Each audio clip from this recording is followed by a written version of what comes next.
안녕하세요. 오늘 예배를 인도하게 된 이정선 목사입니다. 처음 보는 사람이 소개해주는 사람도 없이 갑자기 앞에 서게 돼서 여러분 당황하실지 모르겠습니다. 오늘 윤준호 목사님은 코로나에 확진이 되셔서 지금 격리 중에 계시고요. 원래 오늘 와서 말씀 전해주시기로 하신 선교사님은 비행기를 타지 못하셔서 오지 못하셨습니다. 그래서 제가 갑자기 대신해서 이렇게 오게 되었습니다. 저는 윤준호 목사님 해밀턴 목회하셨던 주사랑교회 그 전에 목회를 했었습니다. 그리고 강성준 목사님 바이블 칼리지 공부하실 때 옆집에 살았어요. 그때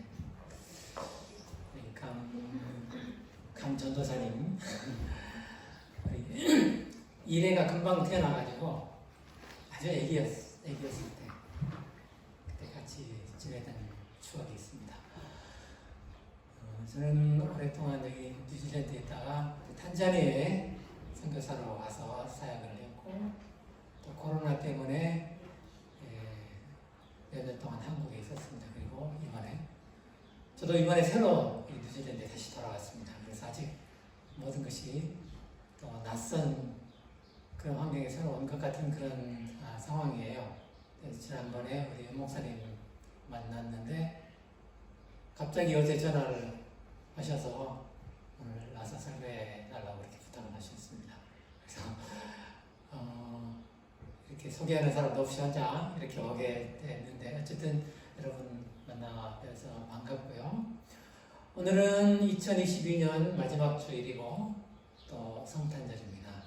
우리 함께 찬양함으로 하나님 앞에 나가시겠습니다.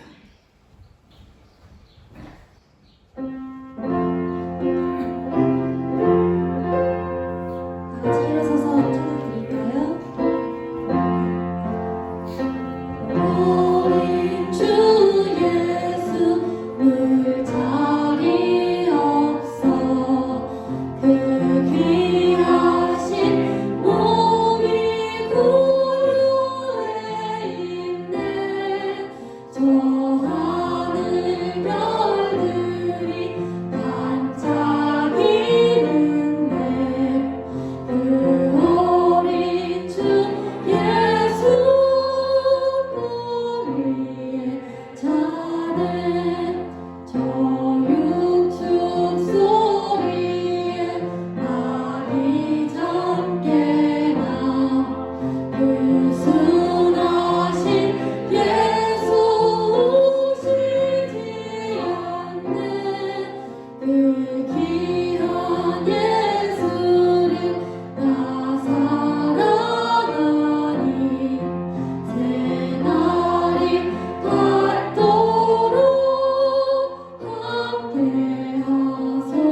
함께하소서 주 예수 내 곁에 가까이 계셔 그 한없는 사랑들을 푸시고 온 세상 아기들 다 품어주사 주 품 안에 안겨 살게 하소서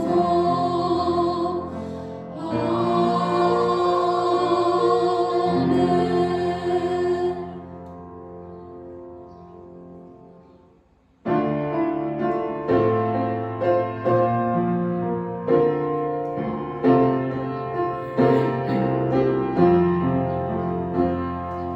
귀중한 보배함을 주 앞에 드리고 우리의 몸과 마음도 함께 바치네 진리는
천지의 주인이시며 또 우리의 삶의 주인이신 하나님, 그 하나님, 주인 되신 하나님 앞에 오늘 우리 나와 경배하고 찬양하며 하나님이 우리에게 허락하신 놀라운 은혜들을 한 번 더 기억하며 감사를 드립니다. 특별히 오늘 우리 주님 이 땅에 오신 날을 우리가 기억하고 기념하는 성탄절입니다. 우리 죄인들을 위하여 이 땅에 오셨던 그 주님을, 그래서 주님의 희생으로 우리가 다시 생명을 얻고 하나님의 자녀가 되는 권세를 허락받은 이 기쁨을 오늘 우리가 서로 나누게 해주시고, 그 하나님의 기대에 따른 믿음의 삶을 살아갈 수 있도록 우리에게 늘 은혜를 다해 주시옵소서. 우리 사랑하는 성도들, 하나님 앞에 나아올 때 여러 가지 많은 마음의 고통과 상처들, 또 하나님께 아뢰야 할 그런 사정들을 가지고 나왔을 터인데, 하나님께서 각 사람의 형편 따라 그 마음을 어루만져 주시고 하나님의 위로와 평강으로 가슴을 가득 채워주시옵소서. 사랑하는 주님, 우리 성도들 가운데 또 한국 방문 중에 있거나 병 중에 있거나 여러 가지 사정 가운데 있는 분들이 있습니다. 어디에 있든지 하나님께서 찾아가 주시고 온거하여 주시며 하나님의 은혜를 동일하게 허락하여 주시옵소서. 특별히 우리 윤준호 목사님 가정 코로나로 격리 중에 있습니다. 그 가정을 하나님께서 지켜주시고 성령 하나님께서 우리 목사님 늘 붙드시고 강건케 하셔서 교회를 섬기고 성도들을 보살피는 이 사역을 잘 감당할 수 있게 해주시고, 우리 목사님으로 인하여 모든 성도들과 온 교회가 건강하게 자라날 수 있게 하여 주시옵소서. 오늘도 주님 우리 가운데 좌정하여 주시고 우리 드리는 예배를 받아주시며 영광 받아주시옵소서. 우리 주 예수님의 이름으로 기도합니다. 아멘.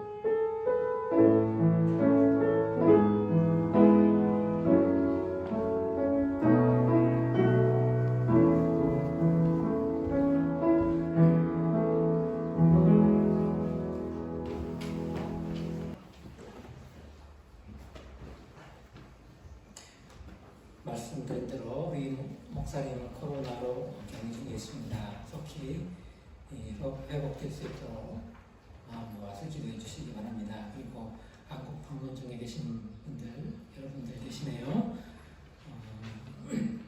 평안하게 잘 다녀오실 수 있도록 기도해 주시기 바랍니다. 제가 교회 사정은 잘 알지 못해서 특별히 안내해 드리기 어렵습니다. 주보 보시고 참조하시기 바랍니다. 달력 나왔다는 소식 나왔네요. 달력 예배 마치고 돌아가실 때 가져가시면 되겠습니다. 우리 하나님 말씀 보겠습니다.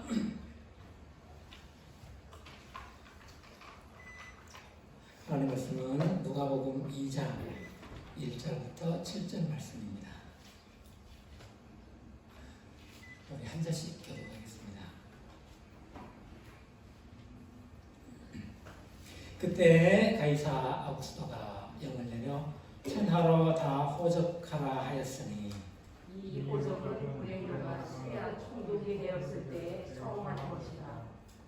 모든 사람이 호적하러 각각 고향으로 돌아가매 요셉도 다윗의 집 족속이므로 갈릴리 나사렛 동네에서 베들레헴을 향하여 베들레헴이라는 다윗의 동네로 그 약혼한 마리아와 함께 호적하러 올라가니 마리아가 이미 잉태하였더라. 거기 있을 그때에 햇살을 앉혀서 같이 읽습니다.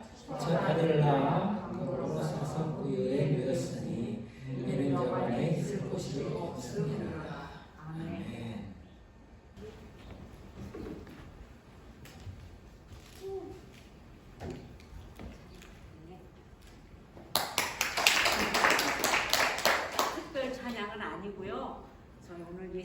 오신 날 예배 시간에 찬양 한 곡 부르고 싶어서 저희가 찬양한다고 했습니다.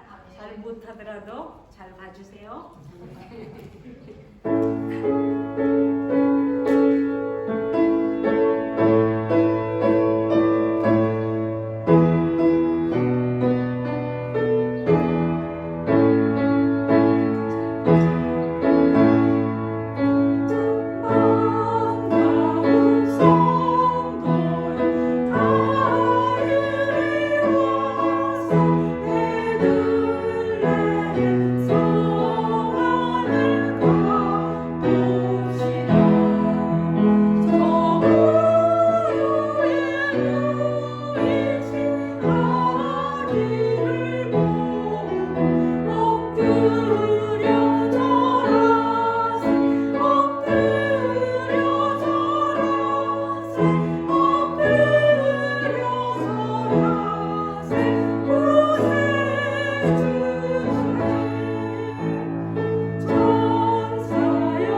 우리 함께 참 기뻐하고 또 감사함으로 하나님 앞에 나가야 하는데 우리 마음이 좀 더 포근해졌으면 좋겠습니다. 우리 옆에 분들하고 한번 인사 나누시죠. 안녕하세요.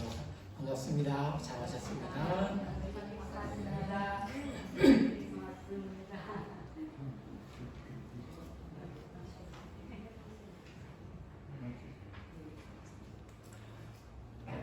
크리스마스를 가장 정확하게 표현하는 말은 요한복음 1장 14절 말씀이에요. 말씀이 육신이 되어 우리 가운데 거하시네. 그러니까 오늘 크리스마스는 말씀이 육신이 되신 것을 기념하는 날인데, 말씀이 육신이 되신다는 게 어떤 의미인지 한번 생각해 보기로 하십시다. 요한은 제2위격 하나님을 말씀이라는 이름으로 부릅니다. 그래서 요한복음 1장 1절 태초에 말씀이 계시니라. 이 말씀이 하나님과 함께 계셨고 이 말씀은 하나님이셨고, 우리가 보통 일반적으로 말할 때 말씀 그러면 윗 어른들한테 사용하는 공손한 표현, 말을 말씀이라고 이렇게 하잖아요. 요한이 말하는 말씀은 그런 말씀이 아니에요. 요한의 언어에서 이 말씀이라는 단어는 성자 하나님의 별명입니다. 어떤 분들은 이 말씀이라고 하니까 이 말씀을 그냥 말의 높임말로 이렇게 이해를 하기도 해요. 그래서 요한복음에 만물이 말씀으로 말미암아 창조되었는데 하나도 이 말씀으로 인하여 창조되지 않은 것이 없다. 이 구절하고 태초에 하나님이 말씀으로 창조하셨다. 천지를 말씀으로 창조하셨다. 이거하고 동일한 의미라고 생각을 해요. 그러나 전혀 그렇지 않습니다. 하나님이 말씀으로 창조를 하셨잖아요. 빛이 있으라 말을 하셨어요. 말씀하셨어요. 그럴 때 이 하나님의 말이라는 것은 하나님의 능력이 발현되고 시행되는 기름과 수단이에요. 하나님이 말로 하지 않고 그냥 눈빛으로 이렇게 세상을 창조하실 수도 있잖아요. 아예 그냥 하나님이 생각으로만 창조하실 수도 있습니다. 이렇게 하나님의 능력을 시행하는 방법이 됐어요. 이 말이라는 것은. 그러나 요한이 말하고 있는 만물이 말씀으로 말미암아 지은 바 되었다 했을 때 그 말씀은 이 제 위격이신 하나님, 만물이 그 하나님에 의해서 창조되었다, 그런 뜻입니다. 그래서 말씀이라는 이름의 그 제2위격 하나님이 제1위격 하나님과 함께 공동으로 이 천지 창조의 주체가 되셨다는 뜻이에요. 그런데 많은 사람들이 이렇게 오해를 하는 이유는 이 성경 번역을 할 때 그 과정에서 생겨난 거죠.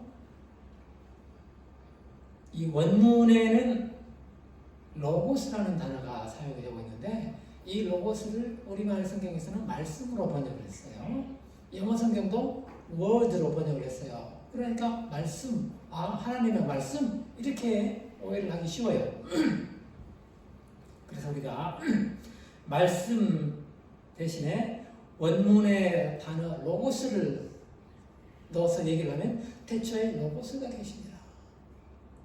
그리고 그 로고스는 하나님과 함께 계셨고 그 로고스가 하나님이셨다. 그리고 그 로고스가 육신이 되셨다. 이렇게 얘기할 수 있겠죠. 그래서 그 제2위격 하나님이 육신이 되셨습니다.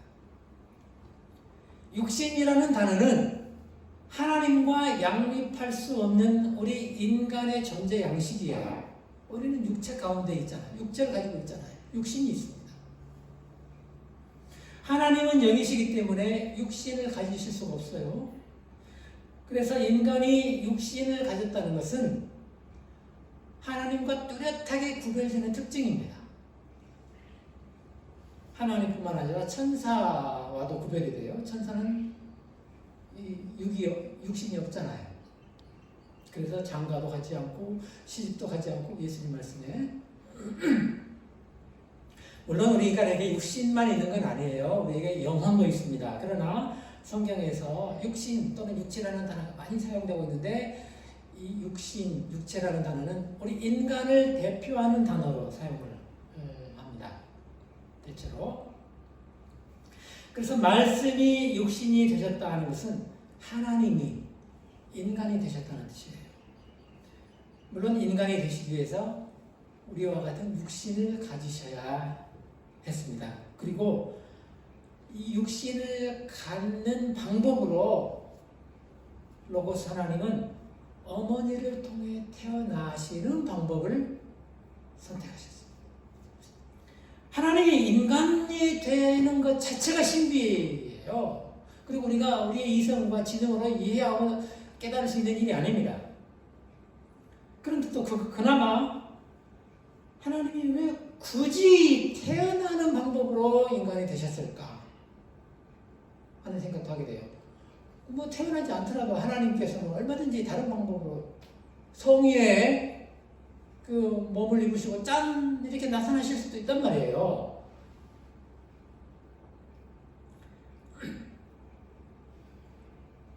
우리 인간은 그렇게 생겨날 수 없죠. 누구나 태어나면서부터 존재가 시작이 돼요. 우리 인간이 존재하는 방법이에요. 그러나 하나님은 굳이 그런 방법 따를 필요가 없는데 그렇게 하셨단 말이에요. 우리 일반적인 생육 방식을 통해서 우리와 똑같이 그렇게 인간이 되셨단 말이죠. 그런데 아기로 태어난다는 거, 아기가 된다는 거, 이것은요 어머니의 보호와 양육이 없이는 생존할 수가 없는 가장 연약한 상태가 된다는 뜻입니다. 태초에 창조주이셨던 그 로고스 하나님이 어머니의 보호와 양육이 없으면 생존할 수 없는 상태가 되었다는 거예요. 어떻게 하나님이 이보다 더 낮아지실 수 있습니까? 어떻게 이보다 더 인간이 되는 것만으로도 하나님이 낮아지신 것인데 어머니의 보호가 없으면 생존이 불가능한 그 연약한 아기가 태어났다는 것. 어떻게 이보다 더 낮아질 수가 있어요?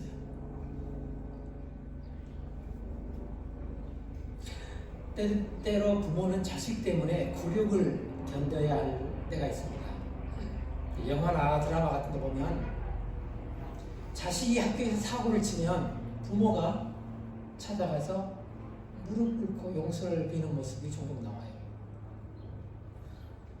왜 부모가 그렇게 낮아져야 하고 스스로 그렇게 굴욕과 수모를 견뎌야 합니까? 자식 때문에 그렇단 말이에요.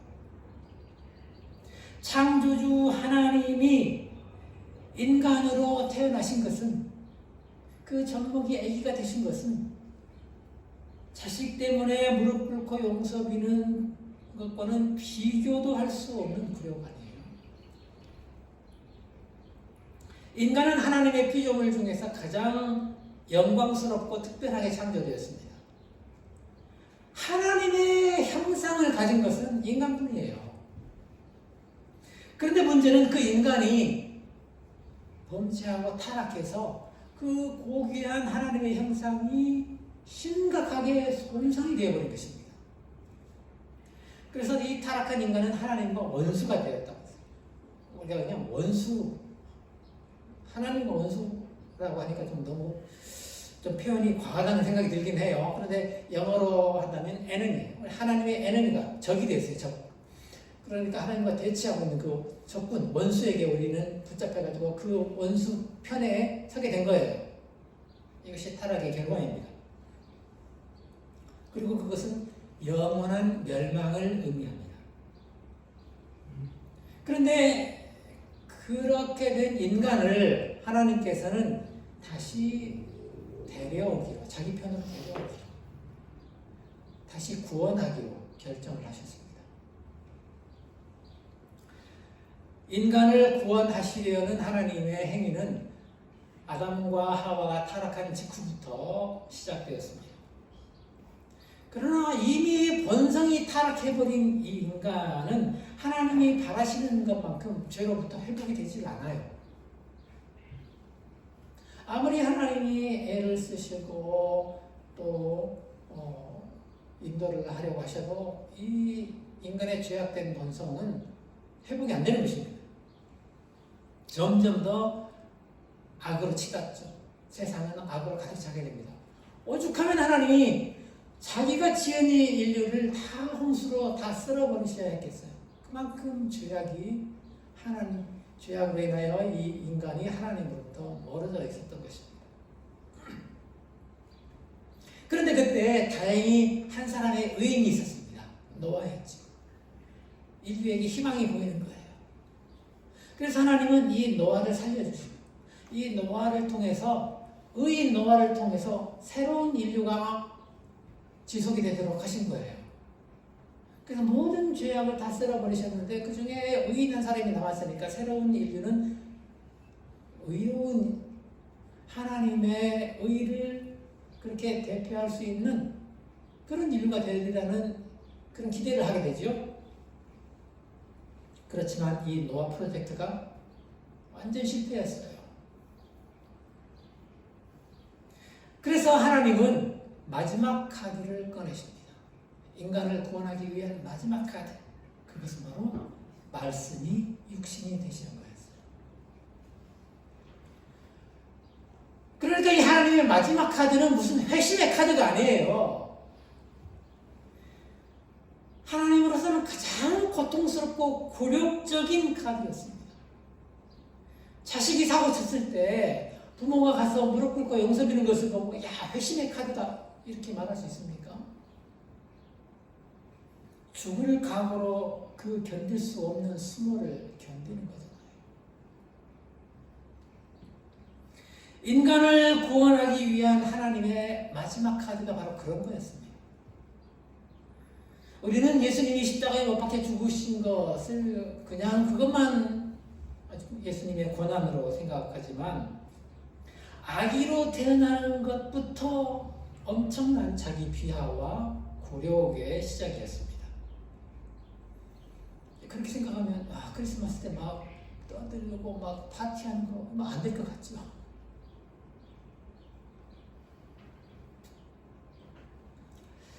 그럼에도 불구하고 예수님의 탄생은 말씀이 육신이 되시려는 그 하나님의 인간 구원 계획에 의해서 주도 면밀하게 시행이 됩니다. 자, 노아 프로젝트가 실패한 후에 하나님은 아브라함을 선택을 하시죠. 그래서 그 아브라함의 후손, 이스라엘 족속입니다. 이 이스라엘 족속을 특별 관리하십니다. 왜냐하면 이 아브라함의 후손을 통해서 메시아, 구원자를 보내기로 하셨기 때문입니다. 그리고 그 언약은 다윗에 와서 더 명확해져요. 아브라함의 후손 중에서 이제는 다윗의 후손으로 범위가 좁혀집니다. 그리고 미가 선지자는 구원자가 베들레헴에서 태어날 것이라고 상당히 구체적으로 예언을 합니다. 베들레헴은 다윗의 고향이에요.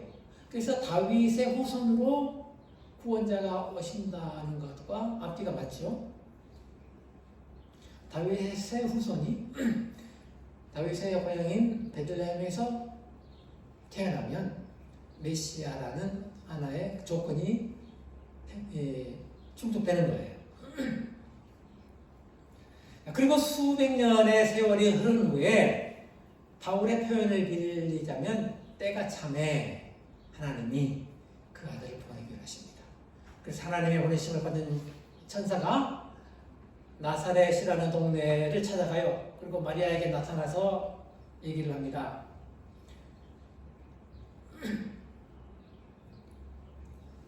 마리아가 아들을 낳을 것인데 네가 아들을 낳을 것인데 그 이름을 예수라 하라 하면서 하나님이 그에게 다윗의 왕위를 주실 것이다. 이렇게 얘기합니다. 다윗의 왕위를 주신다는 것은 다윗 왕국을 회복하겠다는 뜻이잖아요. 이스라엘 사람들이, 유대인들이 가장 고대하고 기다리는 것이 바로 그거예요.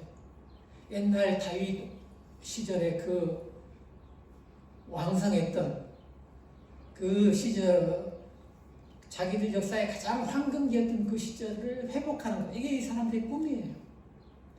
그런데 나라가 망하고 수백 년 동안 온 세계를 떠돌며 사는 시대가 되었잖아요. 그런데 다윗의 왕위를 주시겠다. 이 얼마나 기다린 메시아를 보내시겠다는 약속인데, 사람들이 생각하는 메시아는 그런 메시아, 다윗의 왕국을 회복하는 그런 메시아였지만은 하나님의 언약의 더 깊은 의미는 이스라엘이라는 한 나라의 회복이 아니라 하나님이 잃어버린 이 인류를 다시 되찾아오시는 인류의 회복을 의미하는 것입니다. 그래서 다윗의 왕이라는 것은, 다윗이 왕이라는 것은 세상의 다른 나라들처럼 권력을 잡은 자가 나라를 통치하는, 백성을 통치하는 그런 왕이 아니고, 하나님이 세상의 왕이신데 이 땅에서 그 하나님의 왕권을 위임받아서 그 왕권을 대신 수행하는 대리왕의 개념이에요. 그런데 그 하나님이 다시 다스리시는 나라로 다시 자기 백성들을 데려오시겠다는, 다시 그 왕국을 회복하시겠다는 그런 의미가 됩니다. 어쨌든 자, 마리아에게 다윗의 왕위를 물려받을 아들이 나올 것이다. 즉 인간을 구원하시는 하나님의 메시아가 태어날 것이다 하는 소식이 전해진 거예요.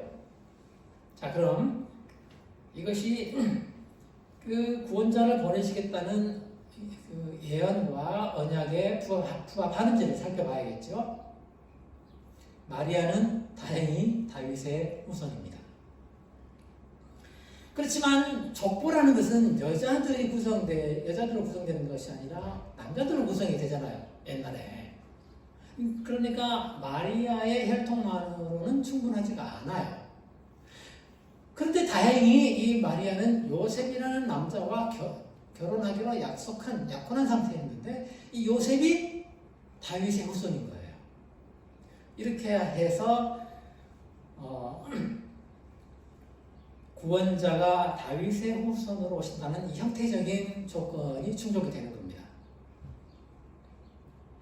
그런데 문제는 요셉과 마리아가 사는 곳이 나사렛이에요. 천사가 찾아온 곳이 나사렛이었습니다. 나사렛은 이스라엘 지도를 보면 저 북쪽 맨 위 갈릴리에 있습니다.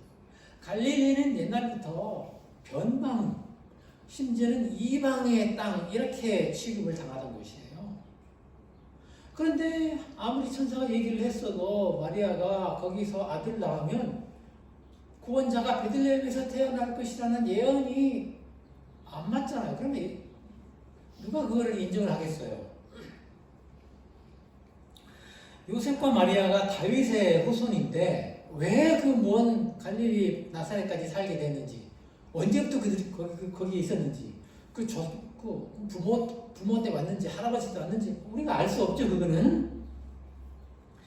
그런데 그들이 사는 모습 이야기를 보면 그들의 사회적, 경제적 신분이 매우 낮았다고 우리가 추측할 수 있습니다. 요셉과 마리아가 다윗의 후손이니까 왕족이죠. 근데 자기들이 왕족이라는 생각을 할 수는 있었겠어요? 왕족이라는 자부심을 가질 그런 사회적 조건이 안 되잖아요. 제가 전주이시예요. 양녕대 국파예요. 그런데 제가 왕족이라는 생각이 1도 안 합니다. 마리아와 다윗도, 요셉도 그러지 않았을까요? 어쨌든 마리아를 선택하신 것은 다윗의 후손으로 구원자를 보내시겠다는 하나님의 약속에 따른 것인데, 문제는 마리아와 요셉이 지금 나사렛에 살고 있다는 거예요. 그래서 어떻게 해요? 하나님은 억지로 요셉과 마리아를 베들레헴으로 보내십니다. 그리고 베들레헴에서 아기를 낳게 하셔요. 자, 평생 나사렛에서 살던 마리아와 요셉이, 그것도 마리아가 만삭된 몸으로, 만삭 때 갔는지 아니면 만삭 2달 전에 갔는지는 모르겠지만은 하여튼 임신한 몸으로 뭐하러 그 먼 베들레헴까지 가서 아이를 낳겠어요? 만약에 꼭 가야 할 일이 있다면 애나 낳고 몸이나 풀고 가야겠다고 하지 않겠어요? 그런데 그때 무슨 일이 일어난가 하면 가이사 아구스토가, 이 가이사 아구스토는 마리아하고 아무런 상관이 없는 사람. 가이사 아구스토는 저 로마의 황제예요. 이 가이사 아구스토가 영을 내려 천하로 다 호적하라 했습니다. 가이사 아구스토는 아우구스투스, 우리 학교 다닐 때 배웠죠. 로마의 첫 번째 황제입니다. 줄리어스 시저의 양아들이죠. 후계자가 됩니다. 시저는 정말 로마의 최고의 영웅이죠. 로마, 그 거대한 로마의 절대 권력자의 자리에 올랐어요. 이제 한 사람에게 권력이 집중되면 그게 왕이 되고 황제가 되죠. 그런데 전통적으로 로마는 공화정이란 말이에요. 그래서 황제가 나타나는 것을 싫어하는 사람들, 공화주의자들이 있어요. 그래서 공화주의자들이 시저를 암살해요. 그래서 시저는 황제가 되지 못하고 죽었습니다. 그런데 시저가 후계자로 키운 이 옥타비우스, 이 사람이 자기 정적 안토니우스는 옥타비우스하고 대결하기 위해서 이집트로 가서 그 클레오파트라하고 동맹을 했죠. 클레오파트라와 안토니우스의 동맹군과 옥타비우스가 전쟁을 한 거예요. 그 치열한 그 권력 투쟁 끝에 옥타비우스가 승리를 하죠. 그래서 로마의 1인자가 됩니다. 그리고 원로원으로부터 아우구스투스라는 칭호를 받아요. 이 아우구스투스는 존엄한 자라는 뜻입니다. 오늘 성경에 아우구스토라고 나오죠. 그리고 실제로 그때부터 이 아우구스투스가 황제가 되는 거예요. 자, 옥타비우스가 내전을 승리로 이끌고 로마의 1인자가 되었기 때문에 이제는 더 이상 전쟁이 없습니다. 로마의 평화가 찾아온 거예요. 그리고 정복전쟁을 통해서 영토는 더 광대해졌습니다. 그러니까 이제 이 제국을 정비해야 할 필요가 생긴 거예요. 그래서 한 게 뭐예요? 인구조사를 한 거예요. 인구조사는 권력과 통치의 기반이 됩니다. 우리나라 인구, 뉴질랜드 인구에서 차이가 나잖아요. 인구가 많으면 그만큼 국력이 커지는 거예요. 모세가 출애굽할 때 백성들 숫자를 세요. 또 광야 생활 끝내고 가나안에 들어가기 전에 한 번 더 하죠. 인구가 몇 명인지를 알아야 군대도 이렇게 편성하고 전쟁에도 나갈 수 있잖아요. 다윗이 자기의 권력이 정점에 달했을 때 자기 왕국의 힘이 얼마나 큰가를 과시하기 위해서 인구조사를 했다가 하나님으로부터 큰 징계를 받은 적이 있습니다. 그러니까 다윗이 잠시 착각한 거죠. 이 왕국이 내 거야. 내가 왕이야. 아까 말씀드린 것처럼 다윗의 왕위는 하나님의 그 왕되심을 대신 위임받아 지금 시행하는 거여야 되는데 다윗이 착각해가지고 자기가 다 권력자인 것처럼 그래서 인구조사를 하려다가 혼났죠. 여기서 로마 황제가 인구조사를 하는 가장 큰 이유는 세금을 걷기 위해서입니다. 자, 유다는 그동안에 어떤 과정을 겪는가 하면 바벨론 포로에서 돌아오지요. 그래서 바벨론의 그 식민지로 한동안 지내다가 독립을 해요. 하스모니아 왕조가 설립이 돼가지고 약 80년 정도 유지가 됩니다. 그리고 BC 63년에 로마의 폼페이우스 장군에 의해서 예루살렘이 함락돼요. 폼페이우스가 누구냐면은 시저하고 권력 투쟁을 하다가 결국 진 사람이에요. 이 폼페이우스는 정말 로마의 영웅인데, 자, 로마 제국의 영토가 커지다 보니까 지중해가 로마의 안마당, 집 안에 있는 연못처럼 된 거예요. 그런데 지중해가 조그만 바다가 아니잖아요. 계곡 내에 있긴 하지만 너무 위험해서 다닐 수가 없어요. 왜냐하면 해적들이 너무 들끓어서. 그런데 그 해적을 다 소탕한 것이 바로 이 폼페이우스예요. 이 폼페이우스가 가장 정말 이 로마 제국을 확장하는 과정에서 제일 골치 아픈 데가 이 유다예요. 유다는 정말 반역의 땅이라고 했어요. 그런데 그 반역의 땅 유다를 정복한 것이 폼페이우스인데, 예루살렘에는 이 여호와 성전이 있잖아요. 그래서 이 여호와 성전을 중심으로 유대인들이 뭉치고 거기에 힘을 얻어가지고 이렇게 나와서 싸우고 하니까, 야, 도대체 이 여호와의 성전에 뭐가 있나 다들 궁금해했다는 거예요. 그래서 폼페이우스가 예루살렘을 함락시키고 예루살렘 성전에 들어갔다는 거 아니에요. 들어갔다 나오면서 아무것도 없네. 그랬답니다. 어쨌든 이 폼페이우스에 의해서 예루살렘이 함락되고 유다는 로마 제국에 편입이 됐겠죠. 그리고 이 유다는 그 이두메 출신의 헤롯이라는 사람이 로마의 후광을 입어요. 로마에 막 뇌물 바치고 해가지고 이 유다의 왕으로 임명을 받아요. 그래서 유다를 통치하고 있었어요. 이게 헤롯 대왕이에요. 예수님 태어나실 때 그 왕이에요. 어쨌든 그래서 유다도 이 로마에 편입이 되었기 때문에 인구 조사를 해야 되겠죠. 그래서 인구 조사를 하기 위해서 이 로마 제국 내에 있는 모든 사람은 자기 고향으로 돌아가야 하는 거예요. 그래서 갈릴리 나사렛에 살고 있는 마리아와 요셉도 자기 조상들의 고향, 자기 고향이 아닐지 몰라요. 조상들의 고향이에요. 베들레헴까지 와야 하는 거예요. 그리고 거기서 아들을 낳죠. 로마의 절대 권력자 아구스토는 메시아가 베들레헴에서 태어나야 한다는 그 예언을 성취하도록 하기 위해서 인구 조사를 명령한 것이 되었습니다.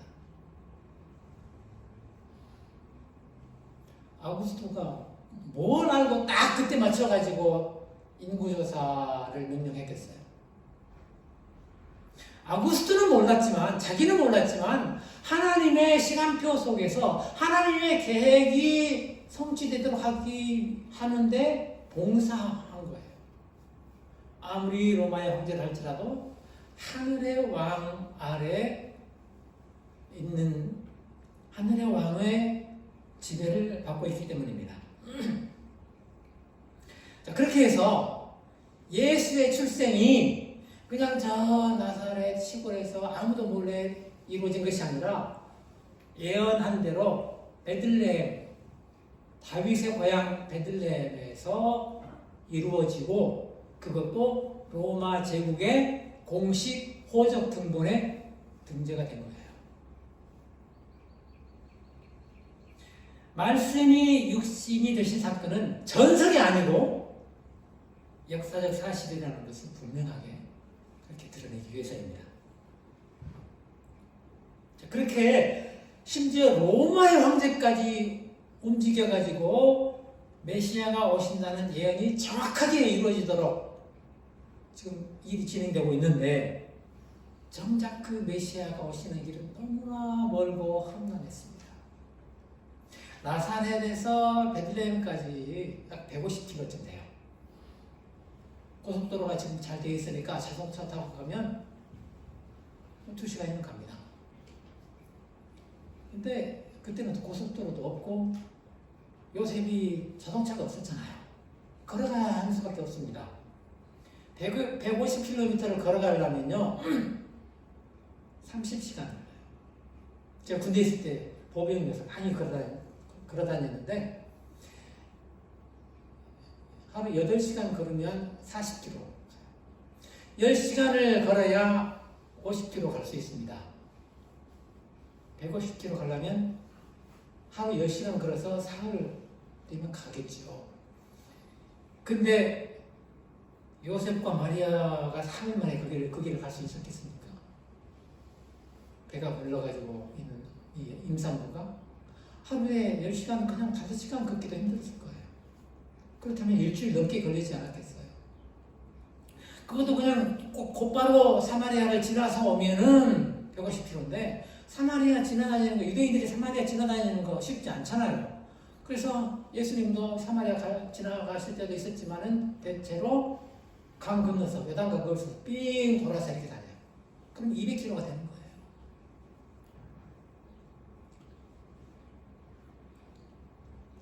말씀이 육신이 되는 길이 이렇게 멀고 험난했습니다.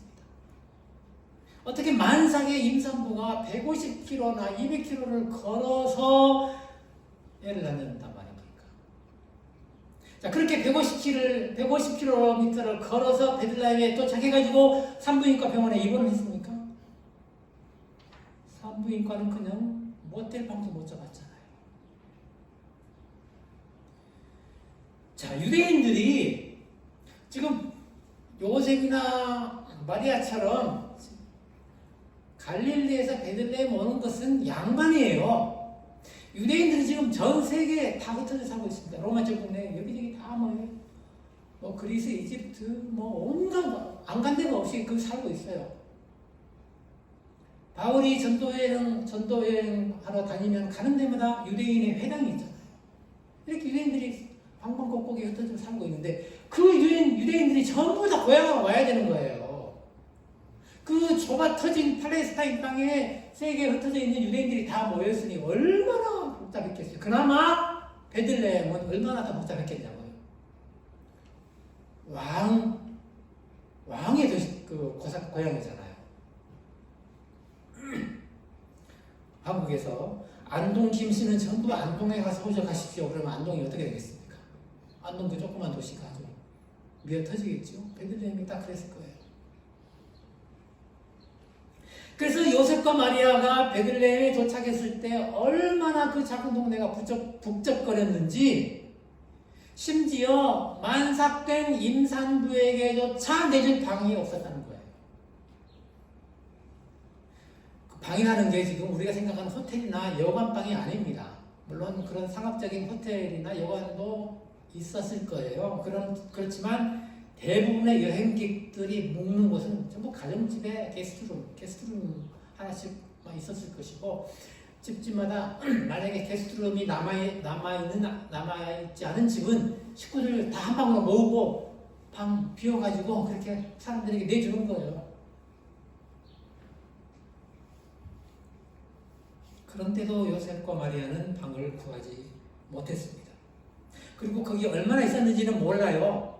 호적하는데 시간이 좀 걸리겠죠. 상당히 사람들이 이렇게 많이 모이는데 그래서 거기 한동안 있었을 터인데 거기 있는 동안에 아들을 낳아서 성경이 그렇게 기록되어 있어요. 아들을 낳아 강보에 쌓아서 구유에 누웠다. 구유는 그 짐승들 먹이통이에요. 큰 먹이통. 아기가 조그마니까 그 먹이통에 침대 삼아 그렇게 누일 수 있었을 거예요. 이 구절에서 힌트를 얻어가지고 사람들은 예수님이 그러니까 방을 못 잡아서 마구간에서 태어나셨구나 이렇게 생각들을 해요. 그렇죠? 뭐 상식적으로 대체 다 그렇게 생각하죠? 그런데 마구간이라는 것은요, 집에 마구간이 어디 있어요? 마구간이 있다는 것은 뭐 대저택이나 무슨 관공서나 이런 데 마구간이 있지 보통 집들은 마구간이 없어요. 제가 탄자니아에서 사역할 때 닭 한번 잡아먹으려고 닭을 한 마리 살려고 어느 집에 갔어요. 근데 주인이 그럼 와서 한번 닭 보고 네가 보고 한번 골라봐. 그래서 다 보여준다고 저를 데리고 집 안으로 들어가는 거예요. 마당에서 집 안으로. 집 안에 방들이 있을 텐데 왜 집 안으로 데려가는가 했는데 구석에 방 하나에 닭들이 살고 있었어요. 제가 그걸 보고 상당히 크게 문화 충격을 받았습니다. 닭방, 사람방. 옛날에는 다 그렇게 살았던 것 같아요. 베들레헴에도 집집마다 양이나 당나귀가 자는 방이 하나씩 있었단 말이에요. 집에 마구간이 따로 있는 게 아니고.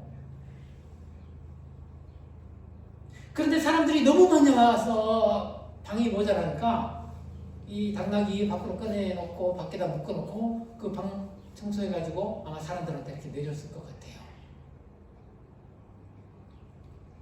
태초에 계셨던 말씀, 그 천지를 창조하셨던 로고스께서 육신이 되기 위하여 어머니의 몸을 통해 태어나시는 과정이 이렇게 너무나 힘들고 험난하지 않습니까?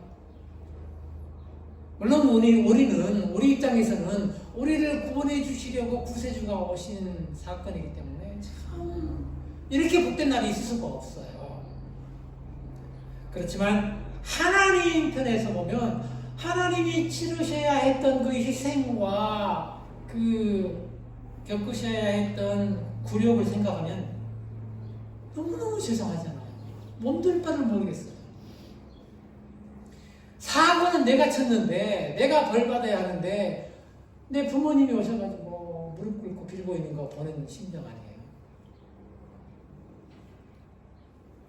로마 황제도 얼마든지 그렇게 움직여서 자기 계획을 이루어 가시는 하나님이 뭐가 부족해서 뭐가 아쉬워서 그런 굴욕을 당하신다는 것입니까? 우리 하나님이 타락해서 영원히 죽을 수밖에 없게 된 우리 이 죄인들을 살리시려고 150km 이상 걸어온 어머니의 몸을 통해서 당나귀 방에서 태어나신 거예요. 그렇게 말씀이 육신이 되셨습니다.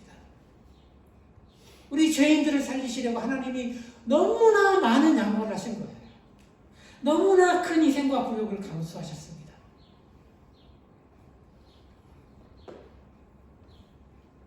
말씀이 육신이 되셨을 때 성경에는 천사들이 나타나서 하늘에는 영광이요 땅에는 평화로다 이렇게 찬송을 했다고 했지만 말씀이 육신이 되는 것을 보는 대부분의 천사들은 한없이 흘러내리는 눈물을 주체하지 못했을 거라고 생각돼요. 그렇게 육신이 되신 말씀 앞에 우리는 그저 엎드려 경배하고 찬송을 올릴 뿐입니다. 오 주님 영광을 받으시옵소서. 기도하겠습니다. 하나님, 태초부터 계셨던 하나님, 천지의 창조주시고 주인이신 하나님, 그 하나님이 우리 죄인들을 살리시려고 마지막 카드를 꺼내셨는데 바로 자기 자신이 우리 죄인의 모습으로 이 땅에 오시는 것이었고 이 세상에서 어느 누구보다도 더 비천하게 태어나시고 또 고통스럽게 살다가 죽음을 당하신 것이었습니다. 그렇게 이 세상에서의 육신의 삶을 시작하신 날을 오늘 우리가 맞이했는데 우리는 참 복되고 감사한 날이지만 하나님이 치르셔야 했던 그 큰 희생과 굴욕과 양보를 생각하며 더욱 하나님 앞에 올바로 선 하나님의 충성스러운 자녀가 될 수 있도록 믿음을 더하여 주시옵소서. 우리 주 예수님의 이름으로 기도합니다. 아멘. 찬송 155장 함께 마치겠습니다.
친교실에서 함께 식사하고 또 친교회 시간 나누어 주시기 바랍니다. 기도하겠습니다.